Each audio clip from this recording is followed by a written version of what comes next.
નમસ્તે વિદ્યાર્થી મિત્રો, આપણે ગયા લેક્ચરની અંદર ડીએનએની લાક્ષણિકતાઓ જોઈ હતી. ડીએનએ કેવા પ્રકારની લાક્ષણિકતાઓ ધરાવે છે એના વિશે આપણે જોયું હતું. હવે આપણે આ ડીએનએની જે રચના છે એ આપણે જોઈએ કે એમાં ન્યુક્લિયોટાઇડ આવેલા છે, એટલે કે આવા ન્યુક્લિયોટાઇડ છે એ નાઇટ્રોજન બેઝ, શર્કરા અને ફોસ્ફેટના અણુ દ્વારા નિર્માણ થયેલ છે. અને આ પ્રકારની જે રચના છે એ કઈ રીતે બને છે એ આપણે જોયું. પણ આવા જે ડીએનએનો જે કુંતલ છે એ કુંતલની અંદર શું રહેલું છે? ડીએનએનું જે આખું કુંતલ છે એ કુંતલના બંધારણની અંદર શું રહેલું છે, એની રચના છે કેવા પ્રકારની જોવા મળે છે, તો એની સમજૂતી જે છે એ આપણે અહીંયા જોવાની છે. તો આ રીતે આવી જે ડીએનએના કુંતલનું પેકેજિંગ, એટલે કે ડીએનએ હેલિક્સ જે છે એ કેવા પ્રકારનું બંધારણ ધરાવે છે એ આપણે જોઈએ. એ પહેલાં ઉપર આપણે એક વાક્ય આપેલું છે, કેટલાક વાયરસમાં ઉપરોક્ત પ્રવાહ વિપરીત દિશામાં પણ હોય છે. શું તમે આ પ્રક્રમ માટે એક સાધારણ નામની સલાહ આપી શકો છો? આ શેના માટે આપ્યું છે આપણને? તો કે આપણે જે ગયા લેક્ચરની અંદર સેન્ટ્રલ ડોગમા જે ભણી ગયા હતા ને, સેન્ટ્રલ ડોગમા ગયા લેક્ચરની અંદર આપણે ભણ્યા હતા, તો એના અનુસંધાનમાં આ વાક્ય છે આપણને આપેલું છે. સેન્ટ્રલ ડોગમા પ્રસ્થાપિત પ્રણાલી અથવા તો મધ્યસ્થ પ્રણાલી, એની અંદર આપણે શું જોયું હતું? તો કે એની અંદર આપણે જોયું હતું કે પહેલાં ડીએનએ ઉપરથી એમઆરએનએ નિર્માણ થાય. એમઆરએનએ છે એ રિબોઝોમ ઉપર ગોઠવાય અને પ્રોટીનનું સંશ્લેષણ કરે, પ્રોટીનનું નિર્માણ કરે. હવે આવો જે ક્રમ છે એ વિરુદ્ધ દિશામાં પણ હોઈ શકે. એટલે કે આવા જે પહેલાં ડીએનએમાંથી એમઆરએનએ નિર્માણ થાય, પણ ઘણી વખત કેટલાક સજીવોની અંદર આ આરએનએમાંથી એમઆરએનએની અંદરથી પહેલાં ડીએનએ બને અને પછી ડીએનએ જે છે એ આવા આરએનએની શૃંખલાનું નિર્માણ કરે અને પછી એમાંથી પ્રોટીનનું નિર્માણ થાય. તો આવા પ્રકારના સાધારણ કોઈ એવા સજીવનું આ માટે એક સાધારણ નામ છે એ આપણે તમે આપી શકશો એવો આપણે પ્રશ્ન પૂછ્યો હોય. તો આવું નામ છે આપણે કેટલાક વાયરસના આપી શકીએ, જેમ કે એડ્સ નામના વાયરસ. તો આપણે જાણીએ છીએ એડ્સ નામના વાયરસની અંદર જનીન દ્રવ્ય તરીકે ડીએનએ નથી, એમાં શું આવેલું છે? તો કે એમાં આરએનએ આવેલું છે. હવે ખાલી આરએનએ હોય તો પ્રોટીનનું નિર્માણ ન થાય. આરએનએ હોય તો એમાં પ્રોટીનનું નિર્માણ થશે નહીં. એટલા માટે આવા એડ્સના જે વાયરસ છે, એચઆઈવી વાયરસ છે, એ શું કરે? તો કે આવા એચઆઈવી વાયરસ છે એ આપણા શરીરની અંદર પ્રવેશ કરી આપણા રુધિરની અંદર રહેલા જે ભક્ષક કોષો છે, જેને આપણે મેક્રોફેજ કહીએ છીએ, એવા મેક્રોફેજની અંદર પ્રવેશ કરે અને આપણા રુધિરના આવા જે મેક્રોફેજ તરીકે ઓળખાતા ભક્ષક કોષો છે એના ડીએનએનો ઉપયોગ કરે.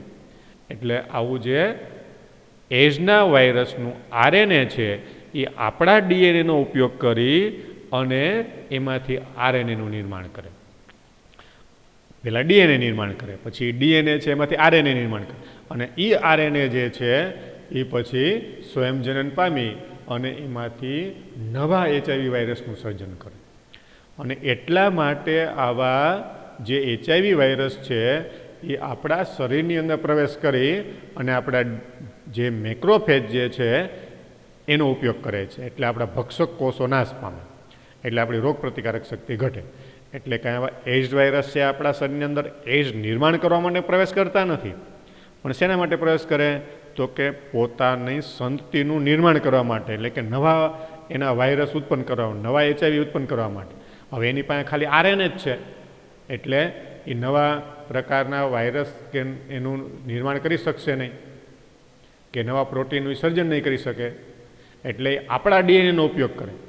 આપણા ડીએનએની મદદથી પોતાનું આરએનએ નિર્માણ કરે અને એ પ્રકારની જે ઘટના આપણને બને એને આપણે રિવર્સ ટ્રાન્સક્રિપ્શન તરીકે ઓળખી શકીએ છીએ. એને આપણે શું કહીએ છીએ? Reverse transcription. જે આપણે ભાષાંતરણ, જેને આપણે કીધું ને કે જેને ટ્રાન્સલેશન કહેવાય, અને જે આપણે ટ્રાન્સક્રિપ્શન એટલે કે પ્રત્યાંકન અને ટ્રાન્સક્રિપ્શન કહેવાય. ડીએનએમાંથી આરએનએ એમઆરએનએ નિર્માણ થવાની ક્રિયાને ટ્રાન્સક્રિપ્શન કહેવાય. પણ એમઆરએનએ જે હોય એની અંદરથી ડીએનએ નિર્માણ કરવામાં આવે તો એને રિવર્સ ટ્રાન્સક્રિપ્શન તરીકે ઓળખવામાં આવે. એટલે આ રીતે આવી રિવર્સ ટ્રાન્સક્રિપ્શનની જે ઘટના છે એ આપણને એની અંદર જોવા મળે છે, વાયરસની અંદર જોવા મળે. હવે આ પ્રકારની જે આવી ડીએનએના કુંતલનું પેકેજિંગ, એટલે ડીએનએનો કુંતલ જે છે એની અંદર રહેલા જે આવા ઘટક છે કઈ રીતે એના બંધારણની સાથે સંકળાયેલા હોય, કઈ રીતે જોડાયેલા હોય, તો એની સમજૂતી આપણને એક મોટા પ્રશ્ન તરીકે પૂછી શકે. એક વિસ્તૃત પ્રશ્ન આપણને એની અંદર પૂછવામાં આવે, જે 4 માર્કના પ્રશ્નો તરીકે આપણે પૂછે કે ડીએનએ કુંતલનું પેકેજિંગ સમજાવો.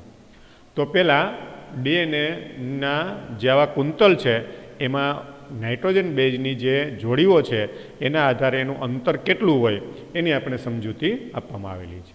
તો આપણે જાણીએ છીએ કે 2 ક્રમિક બેઝ જોડ વચ્ચેનું અંતર કેટલું છે? તો કે 0.34 નેનોમીટર અંતર ધરાવે છે. આપણે આગળ જોઈ ગયા છીએ કે એક કુંતલની લંબાઈ જે છે એ 3.4 નેનોમીટર હોય અને 2 નાઇટ્રોજન બેઝ એટલે કે 2 ક્રમિક જોડ વચ્ચેનું અંતર જે છે એ 0.34 નેનોમીટર હોય. હવે આપણે આ 1 નેનોમીટર એટલે જાણીએ છીએ કે 1 નેનોમીટર એટલે 10⁻⁹ 10⁻⁹ મીટર થાય.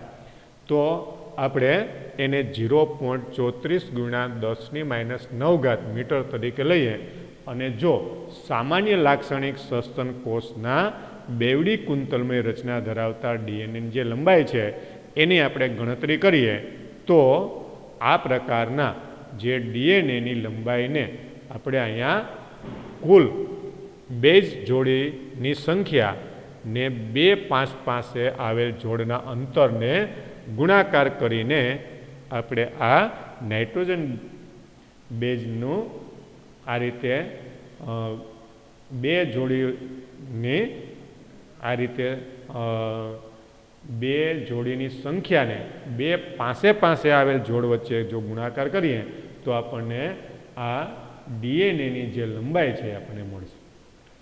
હવે આપણે જાણીએ છીએ કે આપણે જે એક કુંતલ જે છે એ એક કુંતલ જે હોય એને આધારે આપણે આગળ જોયું હતું ને એકાકી કુંતલ કે જે 3.3 × 10⁹ બેઝ પેર ધરાવે છે.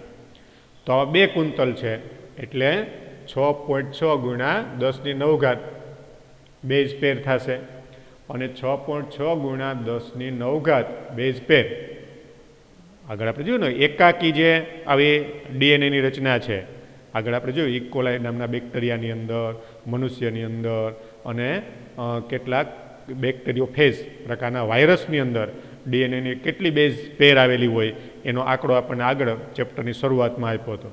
તો એની અંદર 3.3 × 10⁹ બેઝ પેર એકાકી કુંતલની અંદર હતું. હવે અહીંયા બેવડું કુંતલ છે એટલે એની અંદર 6.6 × 10⁹ બેઝ પેર ગુણ્યા 0.34 × 10⁻⁹ બેઝ પેર મીટર પ્રતિ બેઝ પેર. જો એનો આપણે ગુણાકાર કરીએ તો એ લગભગ 2.2 મીટર જેટલો આવશે. એનો ગુણાકાર કેટલો આવશે? 2.2 મીટર જેટલો આવશે. હવે આ લંબાઈ એક લાક્ષણિક કોષ કેન્દ્રની લંબાઈ કરતાં ખૂબ જ વધુ કહેવાય. હવે જો આપણે કોઈ એક લાક્ષણિક કોષ કેન્દ્ર લઈએ અને કોષ કેન્દ્રની લંબાઈ એટલે કે કોષ કેન્દ્રનો આપણે આખો વ્યાસ લઈએ કે એની લંબાઈ લઈએ તો કેટલી થશે? તો કે 10⁻⁶ મીટર થાય. 10⁻⁶ મીટર. એટલી લંબાઈ કોની છે? તો કે કોષ કેન્દ્રની હોય, લાક્ષણિક કોષ કેન્દ્ર. એટલે જે મોટામાં મોટું કોષ કેન્દ્ર હોય એની જે લંબાઈ છે 10⁻⁶ મીટર હોય, 10⁻⁶ મીટર. પણ આ જે ડીએનએ છે એની લંબાઈ કેટલી આવી? તો કે 2.5 મીટર જેટલી લંબાઈ છે. એની 2.5 મીટર જેટલી લંબાઈ છે. હવે આ લંબાઈ તો ખૂબ જ મોટી છે, તો એ કોષ કેન્દ્રમાં કઈ રીતે સમાય? તો આપણને પ્રશ્ન થાય કે આટલો લાંબો પોલિમર એટલે કે આટલો જે ડીએનએનો લાંબો અણુ છે એ કોષ કેન્દ્રમાં કઈ રીતે સમાશે? કારણ કે કોષ કેન્દ્રની લંબાઈ તો 10⁻⁶ મીટર છે, જ્યારે આ અણુ છે એ 2.2 મીટર છે. એટલે ખૂબ જ કોષ કેન્દ્રની લંબાઈ કરતાં ખૂબ જ મોટો અણુ થયો. તો એ કોષ કેન્દ્રમાં કઈ રીતે સમાય? તો આપણને એની અંદર સમાઈ શકે એવું એનું બંધાણ છે હોવું જોઈએ. તો આવા પ્રકારનું બંધાણ છે કેવું હોય જે આપણને આગળ સમજાવેલું છે. પણ આપણે પાછો એક અહીં પ્રશ્ન પૂછ્યો છે કે જો ઈ કોલાઈ નામના બેક્ટેરિયાની અંદર ડીએનએની લંબાઈ 1.36 નેનોમીટર હોય તો આ ઈ કોલાઈમાં આવેલ બેઝ જોડને ગણી શકશો? તો આપણે એને ગણવાની કંઈ જરૂર નથી, કારણ કે આગળ ઈ કોલાઈ બેક્ટેરિયાની અંદર કેટલી બેઝ જોડીઓ આવેલી છે એ આપણને આપેલું જ છે. એટલે અહીંયા કાંઈ ગણતરી આપણે કરવાની જરૂર નથી, કારણ કે બેઝ જોડ આપણને આગળ આપેલી જ છે. આ રીતે આપણને આવી ડીએનએની રચનાનું જે કુંતલમય પેકેજિંગ એટલે કે એની કુંતલમય જે ગોઠવણી છે એ કઈ રીતે થયેલી છે એ હવે આપણે જોઈએ.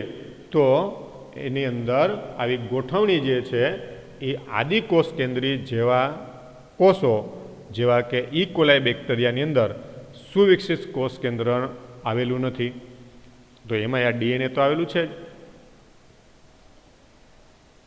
આદિકોષ કેન્દ્રી કોષ કે જેમાં આપણે ઈ કોલાઈ બેક્ટેરિયા લઈએ તો ઈ કોલાઈ બેક્ટેરિયા એટલે કે બધા જ પ્રકારના બેક્ટેરિયાની અંદર આવું જે કોષ કેન્દ્ર છે કોષ કેન્દ્ર પટલ વગરનું છે, આદિકોષ કેન્દ્રી કોષો છે. તો એની અંદર પણ ડીએનએ તો આવેલું જ છે, અને આ પ્રકારનું ડીએનએ છે એ કંઈ આખા કોષમાં ફેલાયેલું નથી. આવું ડીએનએ છે એ એના કોષમાં પૂર્ણ રૂપે ફેલાયેલું નથી, પણ કોઈ એક ચોક્કસ જગ્યાએ જ ગોઠવાયેલું હોય. આવું ડીએનએ છે એ કોઈ ચોક્કસ જગ્યાએ જ ગોઠવાયેલું હોય. અને ડીએનએ કેટલાક પ્રોટીન સાથે જોડાઈને એક જ જગ્યા ઉપર પ્રસ્થાપિત થયેલું હોય. આવું ડીએનએ જે ઋણવીજભારિત ડીએનએ છે, આવું ડીએનએ છે એ ઋણવીજભારિત છે. અને આવું ઋણવીજભારિત ડીએનએ છે એ કઈ રીતે આવા ઈ કોલાઈ બેક્ટેરિયામાં અથવા આદિકોષ કેન્દ્રી કોષોમાં અંદર ગોઠવાયેલું હોય? તો કે જે કેટલાક પ્રોટીન જે પ્રોટીન ધનવીજભારિત હોય અને આ ડીએનએ છે એ કેવું છે તો કે ઋણવીજભારિત. આવા ધનવીજભારિત પ્રોટીન સાથે જોડાય અને એક જગ્યા ઉપર સ્થાપિત થયેલું હોય છે, જેને ન્યુક્લિયોઇડ તરીકે ઓળખવામાં આવે. એને શું કહેવાય? જેને ન્યુક્લિયોઇડ કહેવાય. એટલે આપણે આમ તો 11મા ધોરણની અંદર આદિકોષ કેન્દ્રી કોષની રચના, કોષ રચના જે પાઠ હતો એની અંદર આપણે આદિકોષ કેન્દ્રી કોષ એટલે કે ઈ કોલાઈ નામના બેક્ટેરિયાની રચના આપણે ભણી ગયા હતા. અને ત્યાં આપણે એમ કહેતા હતા કે આવું ડીએનએ બેક્ટેરિયાની અંદર એના કોષમાં જે જગ્યાએ ગોઠવાયેલું હોય એ જગ્યાને અથવા તો આ વિસ્તારને ન્યુક્લિયોઇડ તરીકે ઓળખવામાં આવે. આ ન્યુક્લિયોઇડમાં ડીએનએ મોટી ગળી સ્વરૂપે આયોજિત થયેલું હોય અને આવી ગળીઓ પ્રોટીન વડે જોડાયેલી હોય.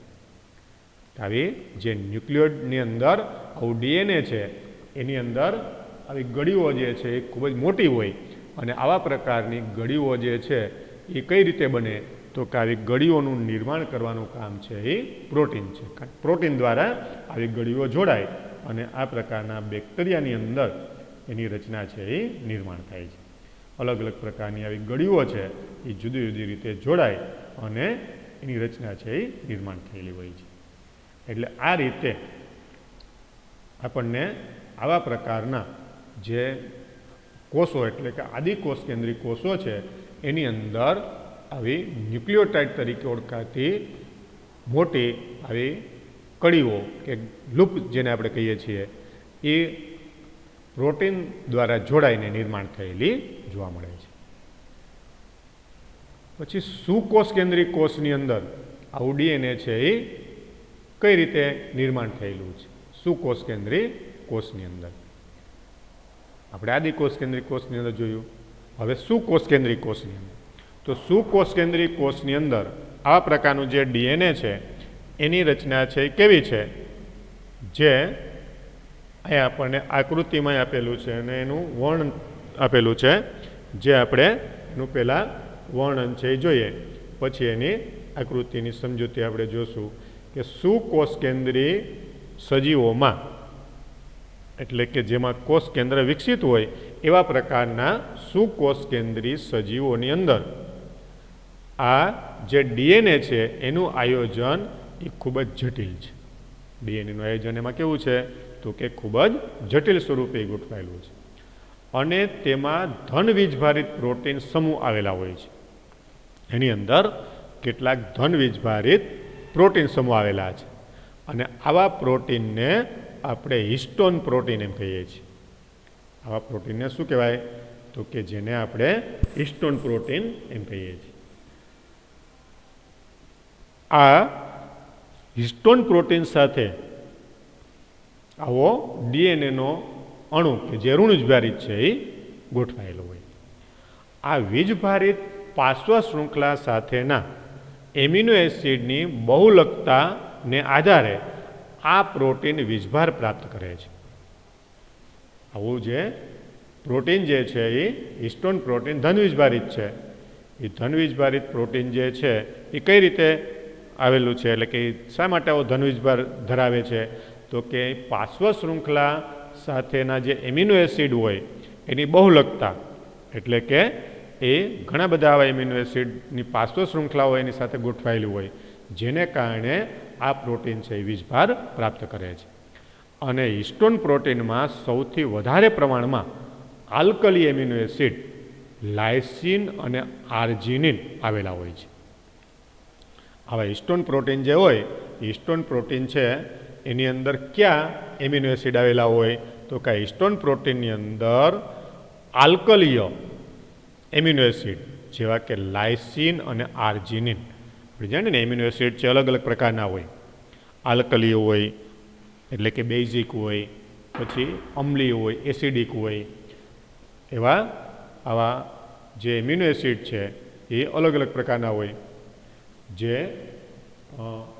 જુદા જુદા પ્રકારના એમિનો એસિડ, જે 5 પ્રકારના આવા જુદા જુદા એમિનો એસિડ હોય એને આપણે 11મા ધોરણની અંદર સજીવના અગત્યના અણુઓની અંદર ભણી ગયા છીએ. તો એમાંથી આ લાયસિન અને આર્જિનિન એ આલ્કલી એમિનો એસિડ છે અને આ હિસ્ટોન પ્રોટીનના બંધારણમાં આવેલા હોય, જેમાં બંને એમિનો એસિડની પાર્શ્વ શૃંખલા ઉપર ધન વીજભાર આવેલો હોય. આ જે એમિનો એસિડ હોય એની પાર્શ્વ શૃંખલા ઉપર, આ બંને એમિનો એસિડની પાર્શ્વ શૃંખલા ઉપર ધન વીજભાર આવેલો છે. એની પાર્શ્વ શૃંખલા ઉપર ધન વીજભાર છે અને આ હિસ્ટોનના આવા 8 અણુઓ ભેગા મળી અને જે અણુ નિર્માણ કરે એને હિસ્ટોન ઓક્ટામર તરીકે ઓળખવામાં આવે. એને હિસ્ટોન ઓક્ટામર તરીકે ઓળખવામાં આવે છે. એટલે આ રીતે હિસ્ટોન ઓક્ટોમર એટલે કે હિસ્ટોનના 8 અણુઓ ભેગા મળી અને જે અણુ બને એને શું કહેવાય? હિસ્ટોન ઓક્ટામર તરીકે ઓળખવામાં આવે. હવે આ રીતે ઋણ વીજભારિત ડીએનએ ધન વીજભારિત હિસ્ટોન ઓક્ટામર સાથે વીંટળાય ને જે રચના બનાવે છે એને ન્યુક્લિયોઝોમ તરીકે ઓળખવામાં આવે. એને શું કહેવાય? એને ન્યુક્લિયોઝોમ કહેવાય. જે આપણને આકૃતિમાં આપેલું છે એ હમણાં આપણે જોઈએ કઈ રીતે એની રચના છે એ નિર્માણ થયેલી છે. તો આવો જે હિસ્ટોન છે એ શેનો બનેલો છે તો કે હિસ્ટોનનો અણુ લાયસિન અને આર્જિનિન નામના 2 એમિનો એસિડ દ્વારા નિર્માણ થાય છે. આ એમિનો એસિડ જે છે એના દ્વારા હિસ્ટોન નિર્માણ થયું. આ હિસ્ટોનના આવા 8 અણુઓ જોડાય અને જે એકમ બનાવે એને હિસ્ટોન ઓક્ટામર કહેવાય. આ હિસ્ટોન ઓક્ટામર જે છે એ ઋણ વીજભારિત ડીએનએના અણુ સાથે વીંટળાય અને જે રચના બનાવે એને શું કહેવાય?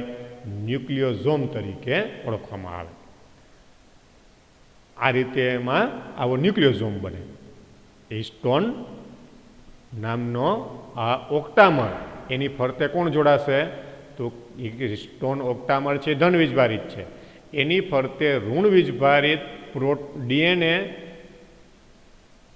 આ ઋણ વીજભારિત પ્રોટીન છે એની સામે ઋણ વીજભારિત ડીએનએ આ ધન વીજભારિત હિસ્ટોન ઓક્ટામરની ફરતે વીંટળાય અને જે રચના બનાવે એને શું કહેવાય? ન્યુક્લિયોઝોમ, જે આપણને આગળ આકૃતિની અંદર આપેલું છે. અને આવા એક લાક્ષણિક ન્યુક્લિયોઝોમ ડીએનએ કુંતલની 200 બેઝ પેર ધરાવે છે.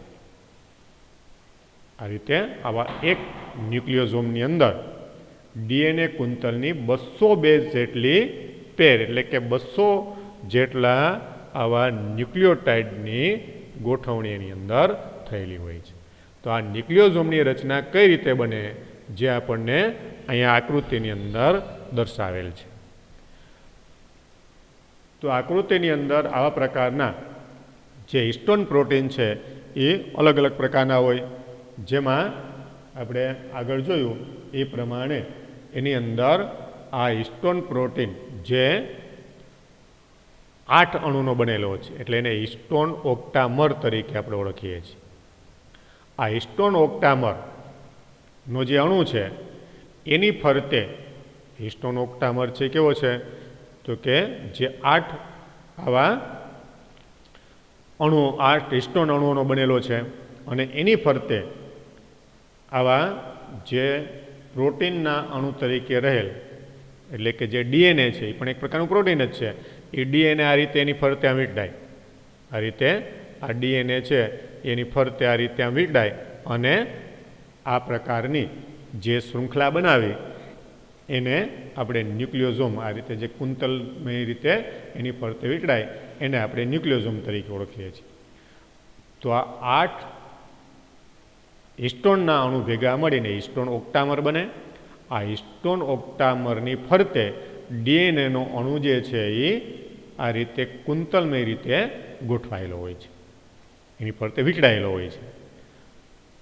અને એના દ્વારા જે રચના બને એને શું કહેવાય? ન્યુક્લિયોઝોમ કહેવાય.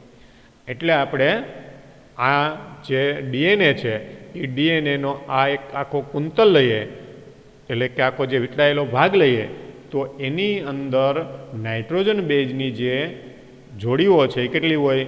તો કે એની અંદર નાઇટ્રોજન બેઝની જે જોડીઓ છે એ લગભગ 200 જોડીઓ આવી નાઇટ્રોજન બેઝની 200 બેઝ પેર એની અંદર ગોઠવાયેલી હોય છે. એટલે આ રીતે બનતી આવી જે રચના થઈ એને શું કહેવાય? તો કે એને કહેવાય ન્યુક્લિયોઝોમ. એને ન્યુક્લિયોઝોમ તરીકે ઓળખવામાં આવે. હવે આ રીતે આવા ન્યુક્લિયોઝોમ જે છે એની અંદર આવી 200 બેઝ જોડીઓ છે. હવે આ પ્રકારના જે આવા ન્યુક્લિયોઝોમ છે એ ભેગા મળીને શું બનાવે? તો કે કોષ કેન્દ્રમાં આવેલ આવા ઘણા ન્યુક્લિયોઝોમ, આ બધા ન્યુક્લિયોઝોમ ક્યાં આવેલા હોય? કોષ કેન્દ્રમાં. આવા કોષ કેન્દ્રમાં આવેલા ઘણા ન્યુક્લિયોઝોમ પુનરાવર્તિત એકમોને ક્રોમેટીન તરીકે ઓળખવામાં આવે. એટલે એક ન્યુક્લિયોઝોમ, બીજો ન્યુક્લિયોઝોમ, ત્રીજો ન્યુક્લિયોઝોમ, આ રીતે આવા ન્યુક્લિયોઝોમ એકબીજા સાથે જોડાય અને જે રચના બનાવે એને શું કહેવાય? ક્રોમેટીન તરીકે ઓળખવામાં આવે. એટલે જો આપણે અહીંયા એને દર્શાવીએ તો આ એક ન્યુક્લિયોઝોમ થયો, બીજો ન્યુક્લિયોઝોમ, ત્રીજો ન્યુક્લિયોઝોમ, ચોથો ન્યુક્લિયોઝોમ, પાંચમો ન્યુક્લિયોઝોમ, એકબીજા સાથે આમ જોડાય. આ બધા ન્યુક્લિયોઝોમ છે એ જોડાયેલા છે. તો આવા ઘણા બધા આવા ન્યુક્લિયોઝોમ જોડાય, પુનરાવર્તિત એકમ, એટલે કે એક પછી એક જોડાતા જાય. આવા ઘણા બધા આવા ન્યુક્લિયોઝોમ જોડાય અને જે રચના બને એને શું કહેવાય? ક્રોમેટીન તરીકે એને ઓળખવામાં આવે. એટલે કે જેને આપણે રંગસૂત્ર તંતુ કહીએ છીએ. અને આવા કોષ કેન્દ્રમાં દોરી જેવી અભિરંજિત રચના સ્વરૂપે આપણે એને જોઈ શકીએ. જે આપણને આકૃતિની અંદર આપેલી છે. કોષ કેન્દ્રની અંદર જો આપણે આવા પ્રકારની રચના જોઈએ તો આ રીતે જે આપણને આકૃતિ આ જે 6.4b આકૃતિ આપેલી છે એ મણકાની જેમ આપણે એને કોષ કેન્દ્રને જોઈ શકીએ. પણ આવા પ્રકારની રચના જે છે એ મણકાની જેમ કોષ કેન્દ્રની અંદર કઈ રીતે જોવા મળે તો કે ફક્ત ઇલેક્ટ્રોન માઇક્રોસ્કોપમાં જ આ પ્રકારની રચના જોઈ શકીએ. આપણે ઉપયોગ કરતા હોય એવા કે બાયનોક્યુલર કે અન્ય પ્રકારના કોઈ માઇક્રોસ્કોપની અંદર આવી રચના જોવા મળતી નથી. ઇલેક્ટ્રોન માઇક્રોસ્કોપ દ્વારા જો એને જોવામાં આવે તો આ પ્રકારની રચના જોઈ શકાય. અહીંયા આપણને જે આ આકૃતિ આપેલી છે એ ઇલેક્ટ્રોન માઇક્રોસ્કોપની અંદરથી લીધેલો આવો ફોટોગ્રાફ છે, જે આપણને મણકાની જેમ આવા ન્યુક્લિયોઝોમ ગોઠવાય અને ક્રોમેટિનની રચના નિર્માણ થયેલી જોવા મળે છે. અને આ પ્રકારની આવી ક્રોમેટિનમાં આવેલ ન્યુક્લિયોઝોમ દોરીમાં પરવેલા મણકા સ્વરૂપે આપણે એને જોઈ શકીએ છીએ. દોરીમાં મણકા પરવેલા હોય એ પ્રકારની ન્યુક્લિયોઝોમની રચના જે છે એ આપણને ઇલેક્ટ્રોન માઇક્રોસ્કોપમાં જોવા મળે. એટલે આ રીતે સસ્તન કોષની અંદર સસ્તન પ્રાણીઓના કોષોની અંદર આવા ન્યુક્લિયોઝોમની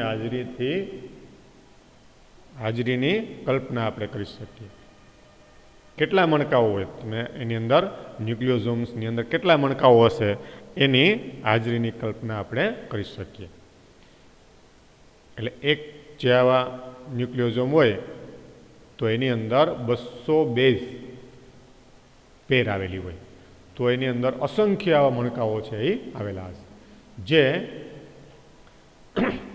આપણે એને ગણી ન શકીએ એટલા બધા હશે, મોટી સંખ્યામાં હશે. આ રીતે આવી ક્રોમેટિનની રચના છે એ જોવા મળે. આ રીતે આવી જે રચના બની એને આપણે શું કહીએ છીએ? ક્રોમેટિન. હવે આ પ્રકારની જે ક્રોમેટિનની રચનાની અંદર જો આપણે જોઈએ તો એની અંદર શું આવેલું છે તો કે દોરીમાં પરોવેલા મણકા જેવી રચનાની. મણકો એટલે શું તો કે મણકો એટલે જેને આપણે ન્યુક્લિયોઝોમ કહીએ છીએ. આ રીતે સૈદ્ધાંતિક રીતે જો આપણે એને લઈએ તો એની અંદર અસંખ્ય ન્યુક્લિયોઝોમ આવેલા હશે. આ રીતે ક્રોમેટિનમાં આવેલા દોરીમાં પરોવેલા મણકા જે છે એ હજુ વધુ સંગઠિત થઈ અને ક્રોમેટિન તંતુઓની રચના બનાવે, જેને આપણે રંગસૂત્ર તંતુ કહીએ છીએ. આવા મણકાઓ જે છે એ ઘણી બધી સંખ્યામાં ક્રમિક રીતે સંગઠિત થઈને ક્રમિક રીતે જોડાઈને ક્રોમેટિન તંતુઓ કે જેને આપણે રંગસૂત્ર તંતુ તરીકે ઓળખીએ છીએ. અને આવા રંગસૂત્ર તંતુઓ જેમ જેમ ઘટ બનતા જાય એમ એની અંદરથી રંગસૂત્રની રચના નિર્માણ થાય છે. અને આવા પ્રકારની રંગસૂત્રની જે રચના છે એ કોષ વિભાજનની ભાજનાવસ્થા દરમિયાન વધુ ગૂંચળામય અને સંગઠિત થઈ અને આપણે એને જોઈ શકીએ છીએ. કોષ વિભાજનની ભાજનાવસ્થા દરમિયાન વધુ ગૂંચળામય અને સંગઠિત આવા રંગસૂત્રની રચના આપણે જોઈ શકીએ. જે આપણે જાણીએ છીએ ને કે કોષ વિભાજનની ક્રિયા થાય ત્યારે પેલી પૂર્વાવસ્થા એમાં રંગસૂત્રો આવા રંગસૂત્ર તંતુ સ્વરૂપે આવેલા હોય. પછી ભાજના અવસ્થા જેમાં આપણને રંગસૂત્રો સ્પષ્ટ રીતે જોઈ શકાય એ સ્વરૂપે આપણને જોવા મળે. તો આ રીતે કોષ વિભાજનની ભાજના અવસ્થા દરમિયાન આવા રંગસૂત્રો જે છે એ ગૂંચળામય રીતે જે આપણે આવેલા હોય એ સંગઠિત થઈ અને રંગસૂત્ર સ્વરૂપે આપણને સ્પષ્ટ રીતે જોવા મળે છે. આ રીતે રંગસૂત્રની રચના બને છે. આ રીતે ઉચ્ચ સ્તરે એટલે કે આગળના એના બંધારણીય સ્તરોની અંદર ક્રોમેટિનના પેકેજિંગ માટે વધારાના પ્રોટીનની જરૂર પડે છે. જે આપણે હિસ્ટોન પ્રોટીન હોય એ જેમ જેમ એની જે આવી કુંતલમય રચના છે નિર્માણ થતી જાય એમ એની અંદર અલગ અલગ પ્રકારના આવા પ્રોટીનની જરૂર પડશે. ઘણા બધા પ્રોટીન સેટની જરૂર પડશે. ક્રોમેટિનના પેકેજિંગ માટે આવા વધારાના પ્રોટીનની જરૂર પડે અને આવા પ્રકારના વધારાનું જે પ્રોટીન છે એ એની સાથે સંકળાયેલું હોય અને જે આવા પ્રોટીન જે સંકળાયેલા હોય એ કઈ રીતે અન્ય પ્રોટીનની એની સાથે જરૂર પડે જે આપણે આકૃતિની અંદર દર્શાવેલું છે. જેમ કે આવું અહીંયા જે આ આકૃતિ છે એમાં H1 હિસ્ટોન પ્રોટીન કે જે આ ડીએનએની કુંતલને આ ન્યુક્લિયોઝોમની અંદર બાંધી રાખે છે, એની સાથે એને સાંકળી રાખે છે, જેને કારણે આવી કુંતલની જે રચના છે એ એની સાથે સંકળાયેલી છે. તો આવા પ્રકારે ત્યાં આપણને આવા વધારાના આવા પ્રોટીનની જરૂર પડશે અને આ પ્રકારના આવા વધારાના જે પ્રોટીન છે એને સામૂહિક રીતે નોન હિસ્ટોન આવા જે વધારાના પ્રોટીન હોય એ પ્રોટીનને સામૂહિક રીતે શું કહેવાય તો કે આવા પ્રકારના જે પ્રોટીન છે એને સામૂહિક રીતે નોન હિસ્ટોન ક્રોમોઝોમલ પ્રોટીન તરીકે ઓળખવામાં આવે. આ પ્રકારના જે પ્રોટીન હોય કે જે આપણે જોયું ને કે એની અંદર H1 હિસ્ટોન પ્રોટીન જે છે એ આવા અણુને બાંધી રાખે છે અને એને શું કહેવાય તો કે નોન હિસ્ટોન ક્રોમોઝોમલ પ્રોટીન તરીકે એને ઓળખવામાં આવે છે. નોન હિસ્ટોન ક્રોમોઝોમલ પ્રોટીન NHC એનું પૂરું નામ છે નોન હિસ્ટોન ક્રોમોઝોમલ પ્રોટીન કે જે વધારાના આવા પ્રોટીન છે જેને આપણે બિન હિસ્ટોન પ્રોટીન પણ કહીએ છીએ કે જે એને એના અણુઓને ચોક્કસ રીતે રંગસૂત્ર સ્વરૂપમાં ફેરવવામાં મહત્વનો ભાગ ભજવે છે. આ રીતે લાક્ષણિક કોષ કેન્દ્રમાં આવી ક્રોમેટિનનો કેટલોક વિસ્તાર શિથિલ રીતે ગોઠવાય છે કે જે આછો અભિરંજિત થયેલો હોય જેને યુક્રોમેટિન તરીકે ઓળખવામાં આવે. એટલે આ રીતે લાક્ષણિક કોષ કેન્દ્રની અંદર આપણે જોઈએ તો એમાં ક્રોમેટિનનો કેટલોક વિસ્તાર જે છે એ શિથિલ રીતે એટલે કે આછો અભિરંજિત થયેલો હોય એ રીતે ગોઠવાયેલો હોય અને આવા પ્રકારના જે વિસ્તાર છે એને યુક્રોમેટિન તરીકે ઓળખવામાં આવે. જ્યારે ક્રોમેટિન ગાઢ રીતે ગોઠવાયેલું હોય અને ઘેરો અભિરંજિત થયેલો હોય એને હિટરોક્રોમેટિન તરીકે ઓળખવામાં આવે. આ રીતે આ જે ક્રોમેટિન છે એટલે કે જે આ રંગસૂત્ર તંતુ છે એની અંદર બે વિસ્તાર આવેલા હોય. જે આછો અભિરંજિત થયેલો હોય એને યુક્રોમેટિન કહેવાય અને જે ઘેરો અભિરંજિત થયેલો હોય એને આપણે હિટરોક્રોમેટિન તરીકે ઓળખી શકીએ.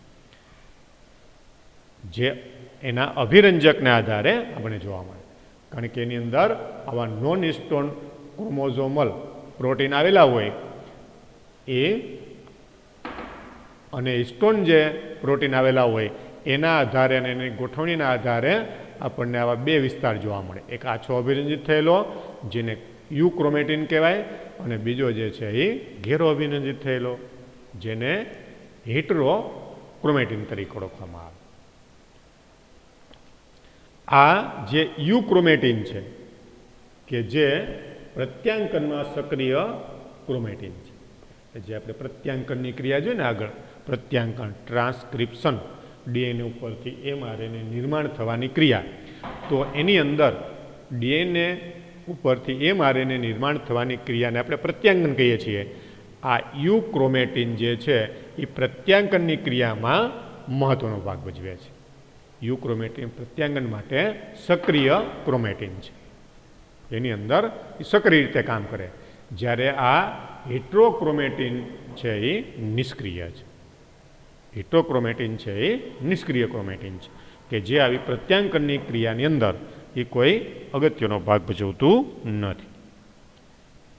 એટલે આ રીતે આ ડીએનએ પેકેજિંગ એટલે કે ડીએનએની જે રચના છે એની અંદર રહેલા આ ન્યુક્લિયોટાઇડના જે અણુઓ છે એ કઈ રીતે ગોઠવાય અને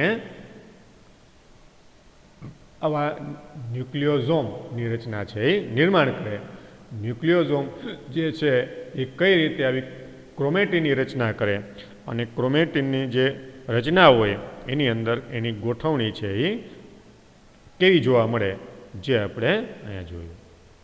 તો આ રીતે ડીએનએ પેકેજિંગ, જે આપણને ડીએનએની ગોઠવણી સમજવા માટેની જે પ્રક્રિયા છે એ સરળતાથી આપણે એની મદદથી સમજી શકીએ.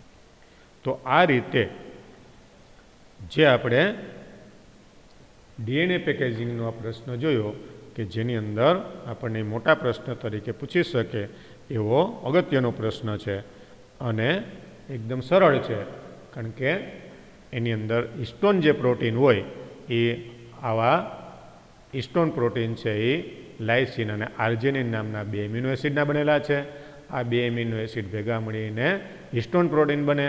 આ હિસ્ટોન પ્રોટીન જે છે એના 8 અણુ ભેગા મળી અને એના દ્વારા એનો જે અણુ બને એને આપણે ઓક્ટામર તરીકે ઓળખીએ છીએ. આ ઓક્ટામરની ફરતે હવે એની ફરતે જે ડીએનએનો અણુ છે વીંટળાય અને જે રચના બને એને આપણે ન્યુક્લિયોઝોમ તરીકે ઓળખીએ છીએ. અને આ ન્યુક્લિયોઝોમ છે એ ઘણા બધા ન્યુક્લિયોઝોમ મણકાની જેમ ગોઠવાય અને ક્રોમેટિનની રચના બને. આ ક્રોમેટિન જે છે એ ધીમે ધીમે પછી ઘટ બનતું જાય અને જ્યારે કોષ વિભાજનની ભાજનાવસ્થા સ્વરૂપે હોય ત્યારે જ આપણને એની અંદરથી પછી રંગસૂત્રની રચના છે એ જોવા મળશે. એટલે આ રીતે આવા રંગસૂત્રની જે રચના છે એ આપણે એની અંદરથી સ્પષ્ટ રીતે જોઈ શકીએ. એટલે આ રીતે આવા જે રંગસૂત્રની અંદર આ હિસ્ટોન ઉપરાંત બીજા કેટલાક નોન હિસ્ટોન પ્રોટીન પણ આવેલા હોય, જેને નોન હિસ્ટોન ક્રોમોઝોમલ પ્રોટીન તરીકે ઓળખવામાં આવે. નોન હિસ્ટોન ક્રોમોઝોમ એટલે રંગસૂત્ર થાય. રંગસૂત્રના બંધારણ સાથે સંકળાયેલા અન્ય કેટલાક પ્રોટીન, એની સાથે સંકળાયેલા અન્ય કેટલાક પ્રોટીન, એટલે એને નોન હિસ્ટોન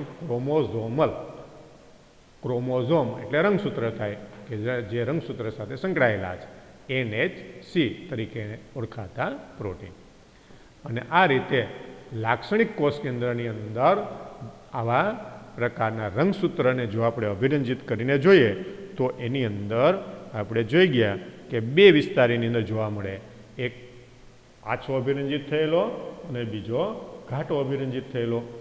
આછો અભિરંજિત થયેલો વિસ્તાર જે છે એને યુક્રોમેટિન કહેવાય અને ઘેરો અભિરંજિત થયેલો વિસ્તાર છે એને હેટરોક્રોમેટિન કહેવાય.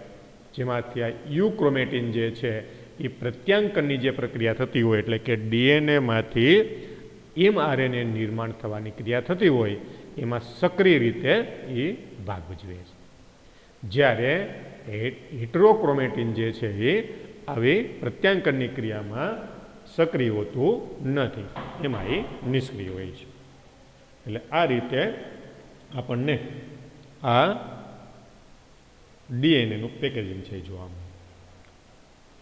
પછી આવા જનીન દ્રવ્ય એ શું છે, એની શોધ કઈ રીતે થઈ ને એની અંદરથી જનીન દ્રવ્ય જે છે એ ડીએનએ છે એની માહિતી જે છે કઈ રીતે મળી છે, જે આપણે હવે એને આગળના લેક્ચરની અંદર જોશું કે જનીન દ્રવ્ય માટેની જે એની શોધ કઈ રીતે થઈ અને આપણને ખ્યાલ કઈ રીતે આવ્યો કે આ જનીન દ્રવ્ય જે છે એ જ આપણા માટે અગત્યનું છે અને એ જ આનુવંશિક દ્રવ્ય છે અને એના દ્વારા જ બધા જ પ્રકારના લક્ષણો, એના દ્વારા જ બધા જ પ્રકારની સજીવોની લાક્ષણિકતાઓ, એના દ્વારા જ સજીવની અંદર નિર્માણ થતા બધા જ પ્રકારના પ્રોટીન છે, અંતઃસ્ત્રાવો છે, અન્ય પ્રકારના ઘટકો છે, વિવિધ પ્રકારની આપણા શરીરની અંદર થતી રાસાયણિક પ્રક્રિયા માટે ઉપયોગી બધા ઘટકો છે. આ બધી રચનાઓ છે એ આ જનીન દ્રવ્ય દ્વારા જ નિર્માણ થાય છે અને આવું જનીન દ્રવ્ય એક અગત્યનું દ્રવ્ય છે. એ હવે આપણે નેક્સ્ટ લેક્ચરની અંદર જોઈશું.